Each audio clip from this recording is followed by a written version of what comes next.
25వ అధ్యాయము. సమూయేలు మృతి నొందగా ఇశ్రాయేలీయులందరూ కూడుకొని అతడు చనిపోయినని ప్రలాపించుచు రామాలోనున్న అతని ఇంటి నివేశనములో అతని సమాధి చేసిన తరువాత దావీదు లేచి పారాను అరణ్యమునకు వెళ్ళెను. కర్మేలులోని మాయోనునందు ఆస్తిగలవాడొకడు కాపురముండెను. అతడు బహుభాగ్యవంతుడు. అతనికి 3000 గొర్రెలను 1000 మేకలను ఉండెను. అతడు కర్మేలులో తన గొర్రెల బొచ్చు కత్తిరించుటకై పోయి ఉండెను. అతని పేరు నాబాలు. అతని భార్య పేరు అబీగయీలు. ఈ స్త్రీ సుబుద్ధిగలదై రూపసి అయి ఉండెను. అయితే చర్యలన్నిటిని బట్టి చూడగా నాబాలు మోటువాడును దుర్మార్గుడునై ఉండెను. అతడు కాలేబు సంతతివాడు. నాబాలు గొర్రెల బొచ్చు కత్తిరి వేయించుచున్నాడని అరణ్యమందున్న దావీదు విని తన పనివారిలో 10 మందిని పిలిచి వారితో ఇట్లనెను: మీరు కర్మేలునకు నాబాలు నొద్దకు పోయి నా పేరు చెప్పి కుశల ప్రశ్నలడిగి ఆ భాగ్యవంతునితో నీకును నీ ఇంటికిని నీకు కలిగిన అంతటికిని క్షేమమవునుగాక అని పలికి ఈ వర్తమానము తెలియజెప్పవలెను. నీ యొద్ద గొర్రెల బొచ్చు కత్తిరించు వారున్నారను సంగతి నాకు వినబడెను. నీ గొర్రెల కాపరులు మా దగ్గర నుండగా మేము వారికి ఏ కీడును చేసి ఉండలేదు. వారు కర్మేలులో నున్నంత కాలము వారేదియూ పోగొట్టుకొనలేదు. నీ పనివారిని నీవు అడిగినెడలా వారాలాగు చెప్పుదురు.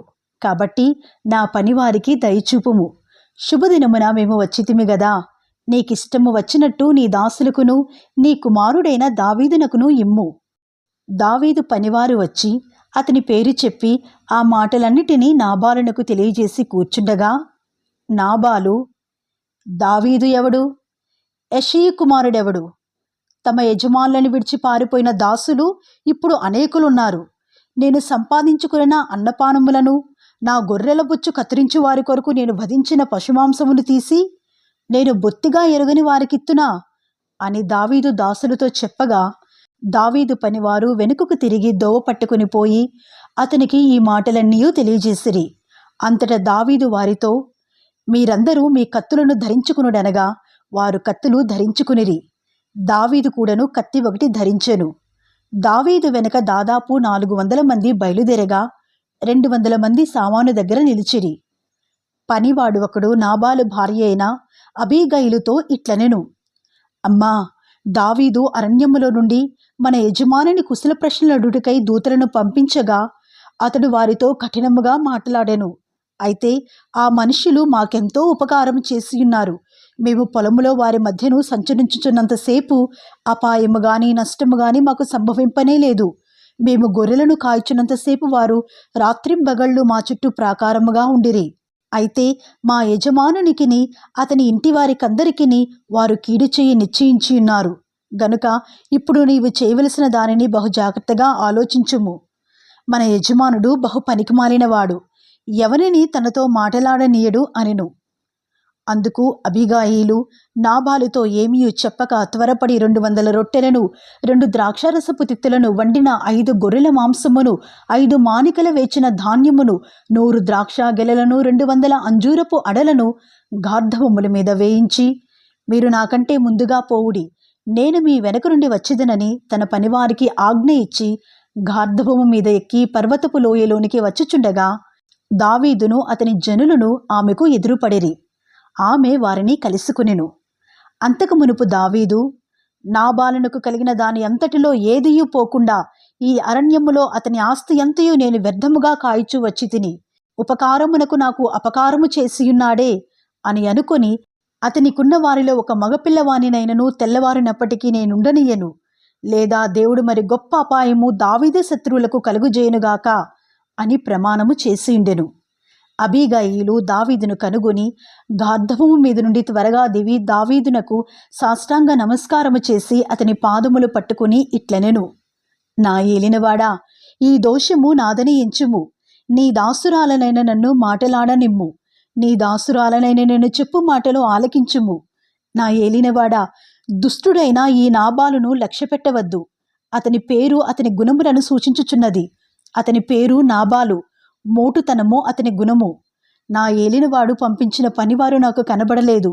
నా ఏలినవాడా, యెహోవా జీవముతోడు నీ జీవముతోడు ప్రాణహాని చేయకుండా యెహోవా నిన్ను ఆపియున్నాడు. నీ చెయ్యి నిన్ను సంరక్షించినన్న మాట నిజమని యెహోవా జీవముతోడు నీ జీవముతోడు అని ప్రమాణము చేయుచున్నాను. నీ శత్రువులను నా ఏలినవాడవైన నీకు కీడు చేయునుద్దేశించు వారును నాబాలు వలె ఉందురుగాక. అయితే నేను నా ఏలినవాడగు నీ ఎద్దుకు తెచ్చిన ఈ కానుకను నా ఏలినవాడవగు నిన్ను వెంబడించు పనివారికి ఇప్పించి నీ దాసురాలనైన నా తప్పు క్షమించుము. నా ఏలినవాడవగు నీవు యెహోవా యుద్ధములను చేయుచున్నావు గనుక నా ఏలినవాడవగు నీకు ఆయన శాశ్వతమైన సంతతినిచ్చును. నీవు బ్రతుకు దినములన్నిటను నీకు అపాయము కలుగకుండును. నిన్ను హింసించుటకైనను నీ ప్రాణము తీయుటకైనను ఎవడైనా ఉద్దేశించినెడలా నా ఏలినవాడవగు నీ ప్రాణము నీ దేవుడైన యెహోవా యొద్దనున్న జీవపు మూటలో కట్టబడును. ఒకడు వడిసెలతో రాయి విసిరినట్లు ఆయన నీ శత్రువుల ప్రాణములను విసిరివేయును.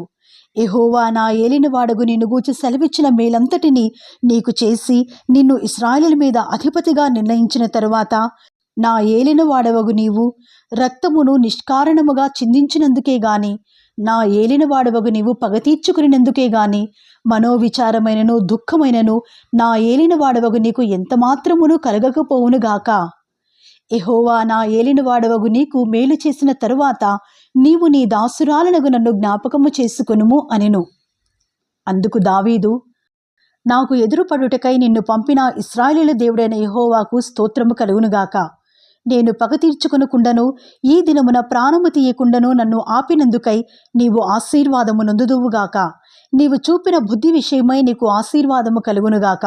నీవు త్వరపడి నన్ను ఎదుర్కొనపోయిన ఎడల నీకు హాని చేయకుండా నన్ను ఆటంకపరచిన ఇశ్రాయేలుల దేవుడైన యెహోవా జీవముతోడు తెల్లవారులోగా నాబాలునకు మగవాడొకడును విడువబడినన్న మాట నిశ్చయము అని చెప్పి తన యొద్దకు ఆమె తెచ్చిన వాటిని ఆమె చేత తీసుకుని, నీ మాటలు నేను ఆలకించి నీ మనవిని అంగీకరించి తిని సమాధానముగా నీ ఇంటికి పొమ్మని ఆమెతో చెప్పెను.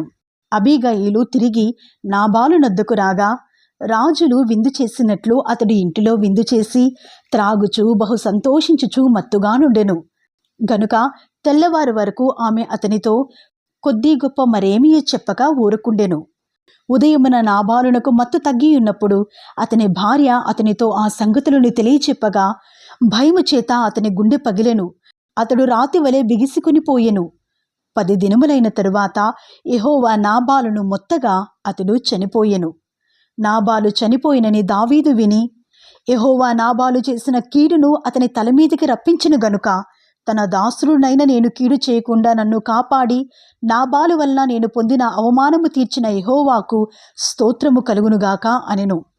తరువాత దావీదు అబీగయీలును పెళ్లి చేసుకునవలనని ఆమెతో మాటలాడతగిన వారిని పంపెను.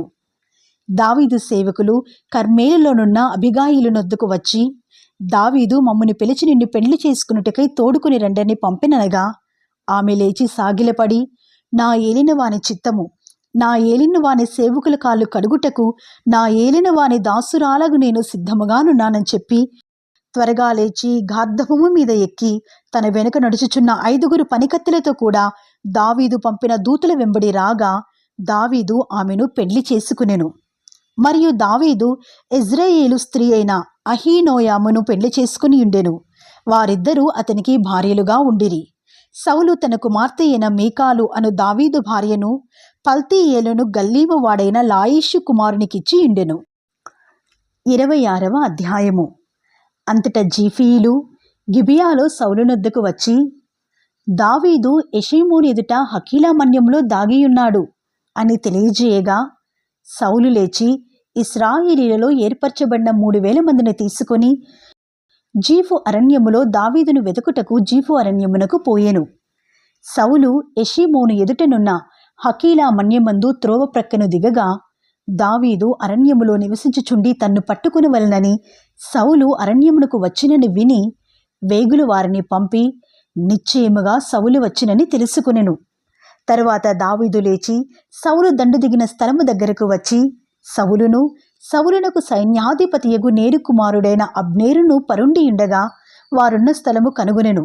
సౌలు దండు క్రొత్తలములో పండుకొనగా దండువారు అతని చుట్టూ నుండిరి.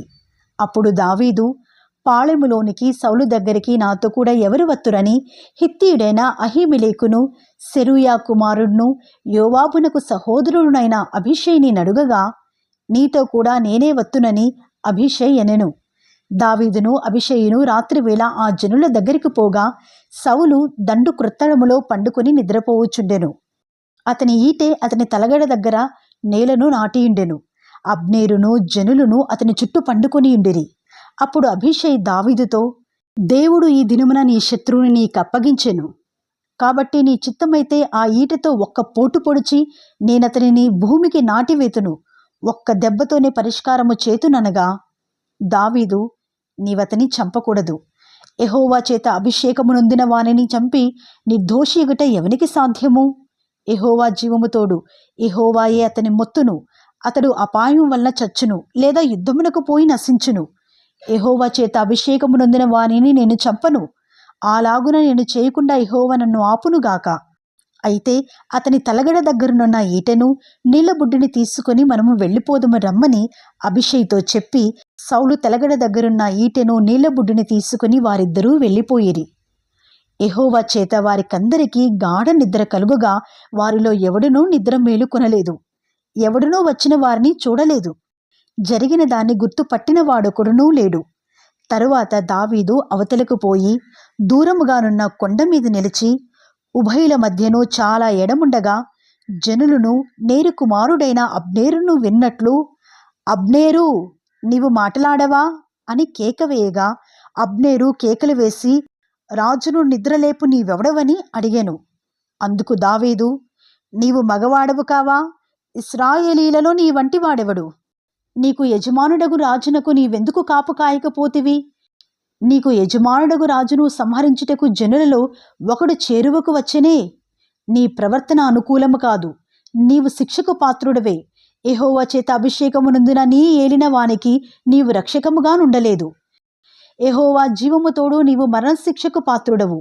రాజు యొక్క ఈట ఎక్కడనున్నదో చూడుము, అతని తలగడ ఎద్దునున్న నీళ్లబుడ్డి ఎక్కడనున్నదో చూడుము అని పలికెను.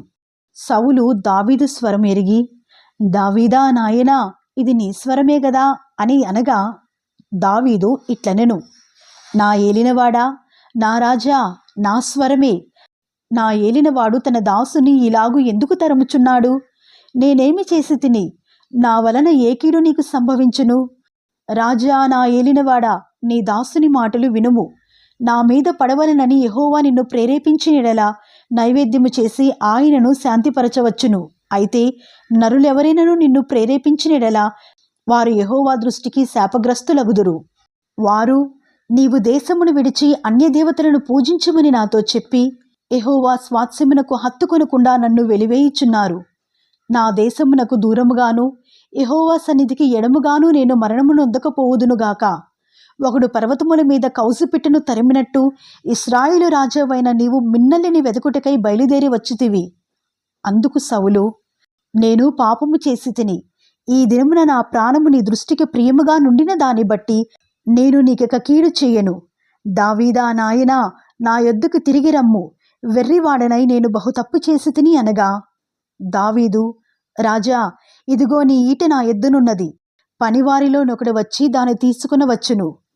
యెహోవా ఈ దినము నిన్ను నాకు అప్పగించినను నేను యెహోవా చేత అభిషేకము నొందిన వానిని చంపనొల్లకపోయినందున ఆయన నా నీతిని నా విశ్వాసతను చూచి నాకు ప్రతిఫలము దయచేయును. చిత్తగించుము.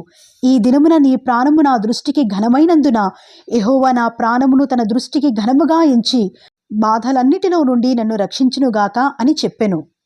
అందుకు సౌలు, దావీదా నాయనా, నీవు ఆశీర్వాదము పొందుదువుగాక, నీవు ఘనకార్యములను పూనుకొని విజయమునందుదువుగాక అని దావీదుతో అనెను. అప్పుడు దావీదు తన మార్గమున వెళ్ళిపోయెను. సౌలును తన స్థలమునకు తిరిగి వచ్చెను. 27వ అధ్యాయము. తరువాత దావీదు, నేను ఇక్కడ నిలుచుట మంచిది కాదు. ఏదో ఒక దినమున నేను సౌలు చేత నాశనమగుదును. నేను ఫిలిస్తీన్ల దేశములోనికి తప్పించుకుని పోవుదును.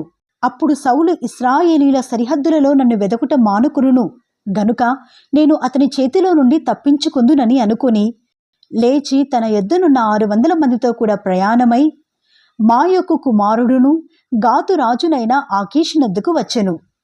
దావీదు గాతులో ఆకీషునొద్ద చేరగా అతడును అతని వారందరూ తమ తమ కుటుంబముల సమేతముగా కాపురముండిరి. యెజ్రెయేలీయురాలగు అహీనోయాము, నాబాలు భార్యయ్యుండిన కర్మేలీయురాలగు అబీగయీలు అను అతని ఇద్దరు భార్యలు దావీదుతో కూడా ఉండిరి. దావీదు గాతునకు పారిపోయిన సంగతి సౌలునకు తెలిసిన మీదట అతడు దావీదును వెతుకుట మానివేశెను. అంతటా దావీదు, రాజపురమందు నీ యొద్ద నీ దాసుడునైన నేను కాపురము చేయనేలా? నీ దృష్టికి నేను అనుగ్రహం పొందినవాడనైతే బయట పట్టణములలో ఒక దాని యందు నేను కాపురం ఉండుటకు ఒక స్థలము ఇప్పించుమని ఆకీషును అడగగా, ఆకీషు సిక్లగు అను గ్రామమును ఆ దినమున అతనికి ఇచ్చెను.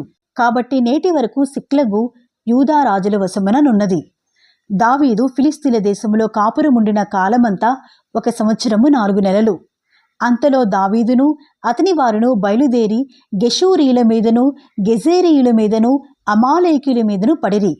ప్రయాణస్తులు పోవు మార్గమున షూరు నుండి ఐగుప్తు వరకునున్న దేశములో వారు పూర్వము కాపురముండగా, దావీదు ఆ దేశస్థులను హతము చేసి మగవానినేమి ఆడుదానినేమి ఎవరినీ సజీవులుగా విడువక గొర్రెలను, ఎడ్లను, గార్ధబొమ్మలను, ఒంటెలను, వస్త్రములను దోచుకొని తిరిగి ఆకీషునొద్దకు వచ్చెను. ఆకీషు, ఇప్పుడు మీరు దండెత్తి దేశములో జొరబడితిరి గదా అని దావీదు నడుగగా, దావీదు, యూదా దేశమునకును యెరహ్మెయేలీయుల దేశమునకును కేనీల దేశమునకును దక్షిణముగా మేము ఒక ప్రదేశంలో జొరబడితిమి అనెను. అలాగున దావీదు చేయుచూ వచ్చెను. అతడు ఫిలిస్తీన్ల దేశములో నివసించినంత కాలము ఈ ప్రకారముగా చేయనని తమ్మును గురించి వారు చెప్పుదురేమో అని గాతుకు వర్తమానము తేగల మగవానినైనను ఆడుదానినైనను దావీదు బ్రతకనీయలేదు.